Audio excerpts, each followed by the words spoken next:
Certains ont passé l'hiver à ronger leurs freins en attendant le jour J, l'ouverture de la pêche à la truite. C'est parti depuis ce matin dans les rivières. L'Alsace est l'une des régions qui compte le plus de pêcheurs, autour de 60 000. Reportage sur l'Azauer, David Meneux, Louise Cléty.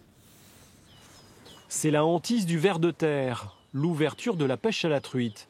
D'abord l'épreuve de l'hameçon, puis celle de la noyade, mais cela permet d'attraper son premier poisson.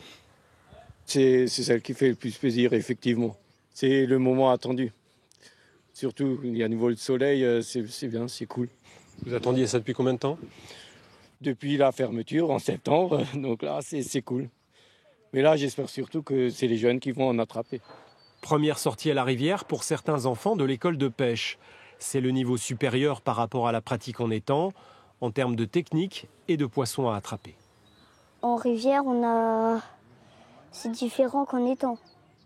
C'est-à-dire en étang, on met des poissons dans l'étang pour qu'on puisse pêcher, alors qu'en rivière, on peut en remettre aussi, mais sinon on tombe plus sur des poissons qui sont là naturellement. Mais les poissons sauvages se font de plus en plus rares dans des rivières comme la Sauer. Voilà, on va la remettre. Allez, c'est parti! Et même les truites d'élevage sont parfois remises à l'eau pour limiter l'impact des pêcheurs, car l'état des rivières est de plus en plus préoccupant. Il y a bien sûr la pollution générale, les intrants agricoles, le réchauffement climatique, les cormorans et aussi peut-être les rectifications de lit des rivières qui font qu'elles ne vont pas très bien, quoi. Le pêcheur est certes un prédateur de plus, mais il est aussi attentif à la bonne santé du milieu. La nature, elle n'a pas besoin de nous, mais nous, on a besoin de la nature, donc il faut la respecter. Les pêcheurs sont les sentinelles de nos rivières.